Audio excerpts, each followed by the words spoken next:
I'm Marisa Norcross. And I'm Dave Freund, and this is The Next Page. Marisa, how are you today? I am great. How are you? I'm wonderful. I almost said terrific, but I don't want to be overly exuberant. But no, I'm great as well. We have to be great. Yeah, it's my most wonderful time of the year. It is. I love this time of year. And, I just shared with you that I kind of feel like I'm in summer mode, and I'm not sure if that's a good thing or a bad thing yet. It's a good thing. and on Friday of this week is Leon Day. Oh, I knew you were going to bring it up. Ha! It's wonderful. It's your second favorite day of the year. It's I'm one of my second, close to my second. But no, it is a great time of year, when school starts letting out and there's just excitement in the kids and there's panic in the parents' eyes and all those good things. It is really neat. Yeah.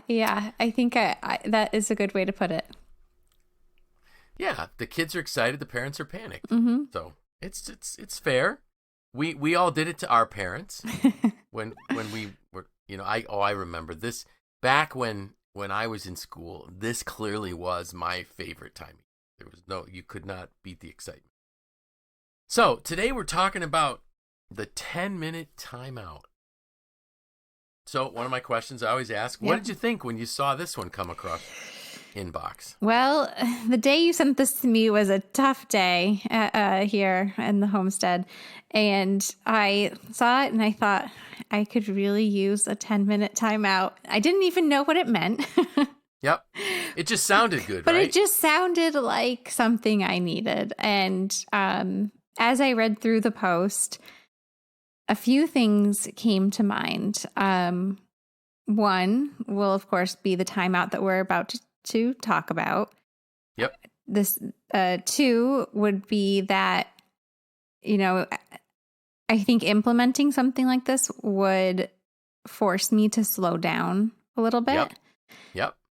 And three, I do not spend enough time reflecting. So those are my top three takeaways from my first read through of this post. And I think it is something that we've kind of touched on before.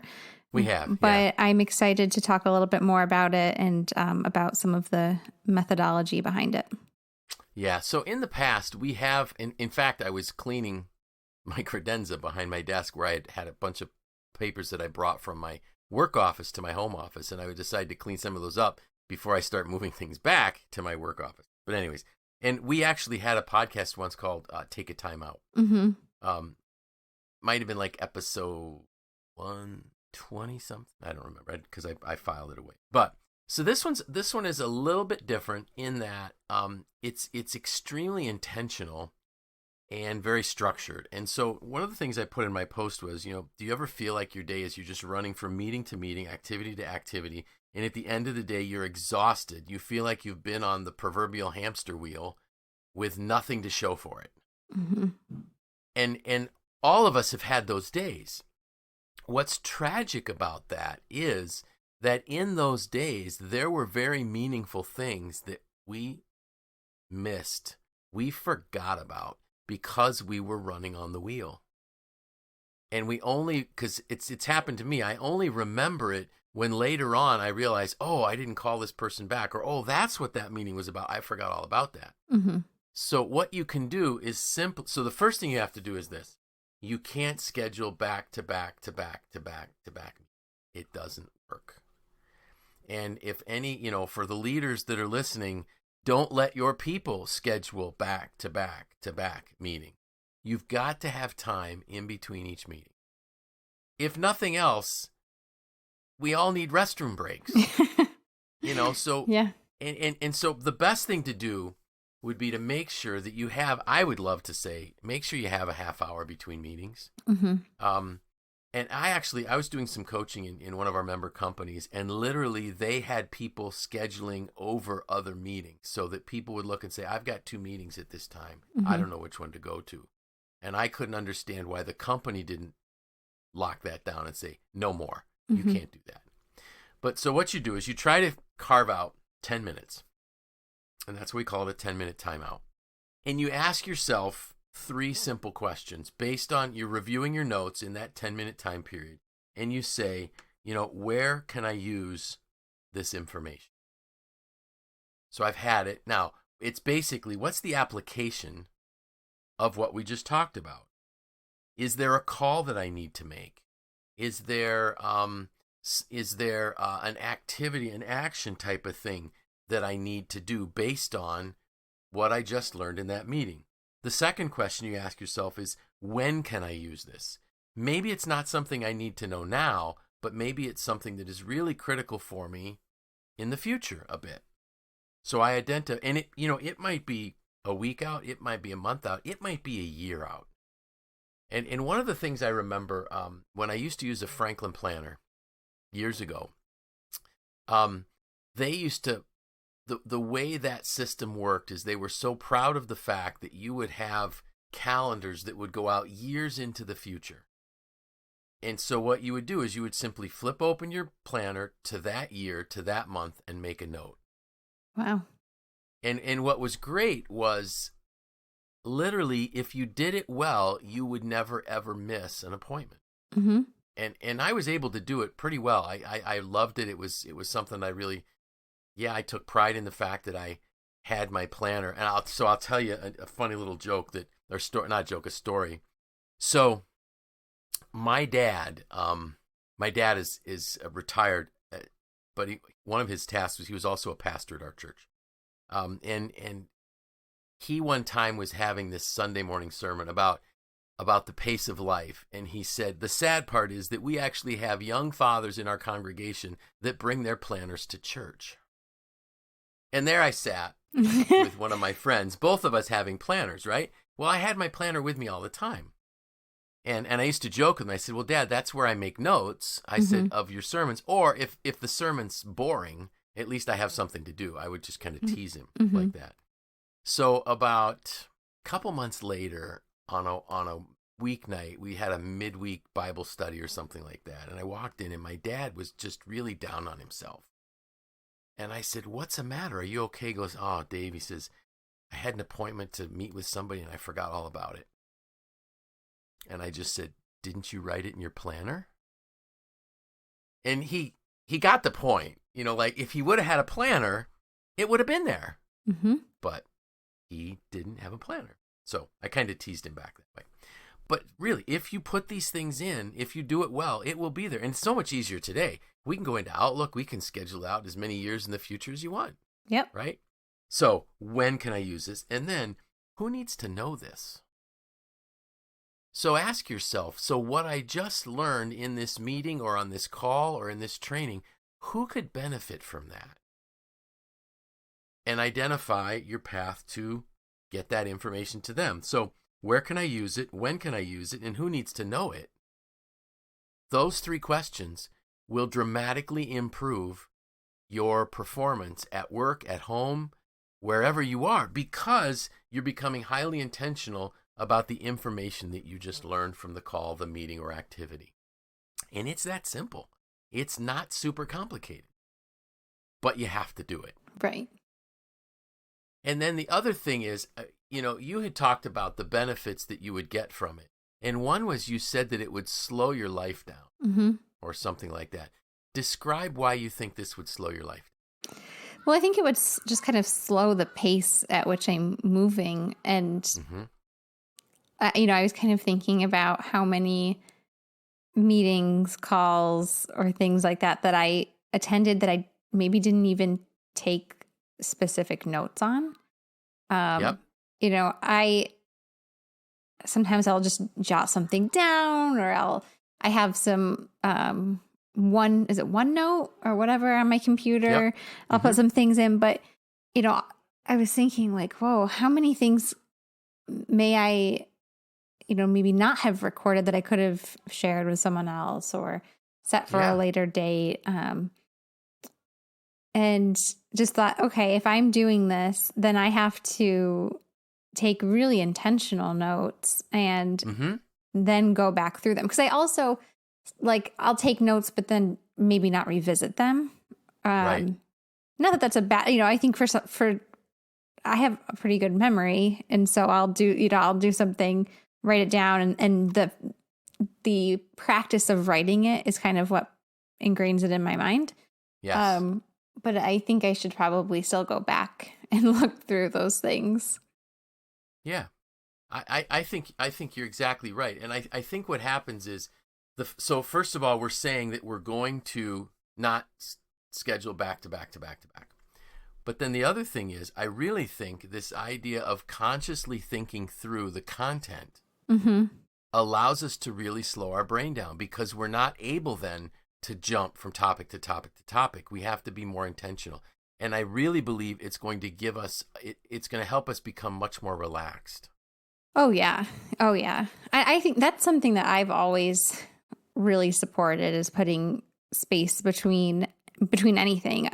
It's a running joke from when I got married, is like, shocker, I had a very detailed spreadsheet of what was happening when, and I sent it to the bridal party, and everyone laughed at me, but I had little buffer zones built into things. That way, if something ran over, or if something unexpected happens, and those things happen at work and in meetings, there was that grace period so that it didn't set off my whole day.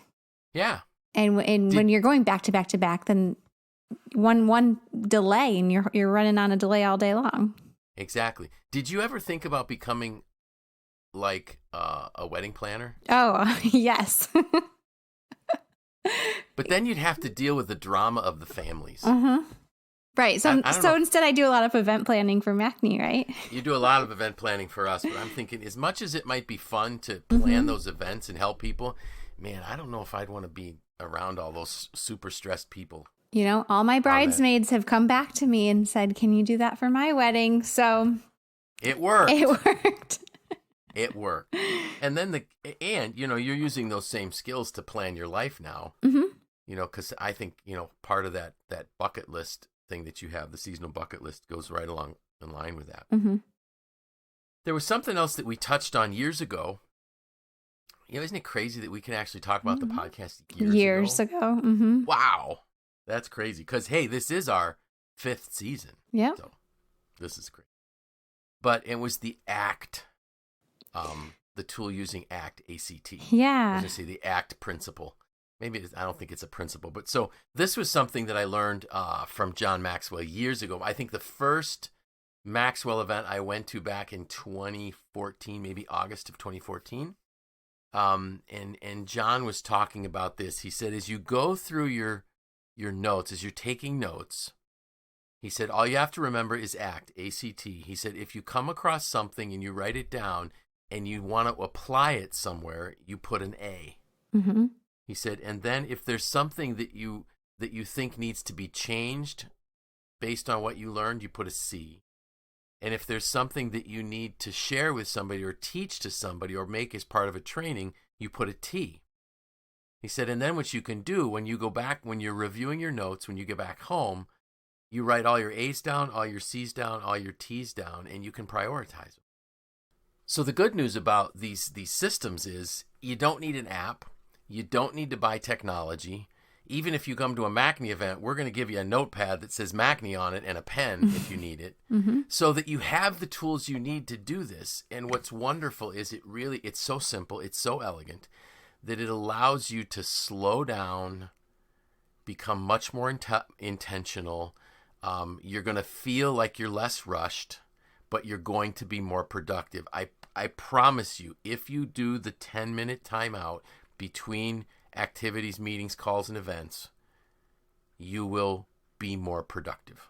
Yeah. And I think it's really about finding the system that works for you. We've shared a couple different ways of doing the 10-minute timeout, but it could look different for everyone. I'm thinking for one person, it could be just a Word document that has those few questions and you just keep copying, pasting.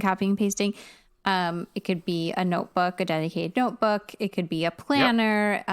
It could be a lot of things, a printed out calendar, an online planner. And I think it's just about finding what works for you. And as someone who I believe coming back to my wedding, I believe my cousin, who was my matron of honor, in her speech referred to it as my compulsive need for planning. So I think I've spent a lot of time looking at different methodologies, and it's just really about finding what like fits for you. And so if it's that ACT method, great. If that seems, too fussy or just not applicable, then find something else. Right. But it's about taking that 10 minutes, or, maybe sometimes it's only 7, or maybe sometimes it's 30, but taking that time to reflect and not waiting until like doing the whole, I'll do it all at the end of the day. Because by the end of the day, if you have had, 5 meetings or 5 phone calls or whatever, you're either not going to remember or you're going to be too tired to really reflect on all of them. Exactly. And, I lived this the last year where I wish I could say I lived the 10-minute timeout the last year, but I lived just running.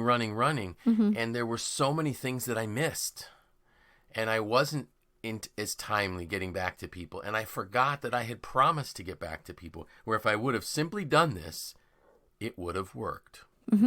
So for me, and a lot of folks know that I've created my own planner forms. And I'm going to go back through now, and I'm going to add onto the notes side where people would have notes from calls. Where can I use it? When can I use it? And who needs to know this? I'm going to literally have that printed in some spots so that when I try to recap a meeting, I've got it right there. And I don't have to go looking for it. So whatever works for you, make it happen. If you use Evernote, which is an app that a lot of folks use, you can create your own templates in Evernote. And so it would prompt you. So the goal is, like you said, find something that works for you and do it. And I guarantee you will be more productive and less rushed. Yeah. Yeah. I mean, worst case scenario, you end up with a little bit of extra margin in your day. Right. So who couldn't use that, right? Exactly. I mean, even like, especially I could see for someone like me, this being maybe intimidating at first, but to be forced to slow down. So maybe it's a multi-step process. Maybe it's first you take the time for a week. Yep. Then the second week you start figuring out that reflection piece. Sure. And figuring out how you're going to do it. But yep. Really, I think we could all use a little bit of time in our days. And like you said, bathroom break, get some water, lunch break, snack break. Absolutely. All those things. A walk. Find a way to work your 10-minute timeout into a walk. Right. To get outside and get some fresh air. That would be huge. And the one thing that I have to do better at. So again, I think for me, I'm not going to have a problem doing the 10-minute timeout. My biggest problem is making sure that my file system works well. Yeah. So I learned when I was doing some housekeeping, so to speak, here at the office, I realized, hey, I got some filing issues that I need to work through. So if anybody has any great filing tips, send them in. And if you have some good filing tips, Marisa, make sure you send them to me. I know, my wheels are turning over here. So whatever somebody comes up with, I'm there. And because we really believe that everyone needs a little bit more margin, we're going to cut our podcast a little bit short. We're going to cut it about 10 minutes short today because we're pretty much done. Yep. Do you want to know what we're talking about next week? I do. 6 keys to building influence. Oh, okay. Oh, how's that? That sounds good. Any special plans for the weekend? Gardening, right? Gardening, just getting outside. I love it. We're coming up on, by the time this podcast airs, we will have been past the summer solstice, my favorite day of the year. We will have, yes. The longest day of the year. The longest day. Yep. So enjoying all the sunshine. Yeah, get outside, enjoy it, because it is amazing. So with that, I'm Dave Freund. I'm Marisa Norcross. And this was The Next Page.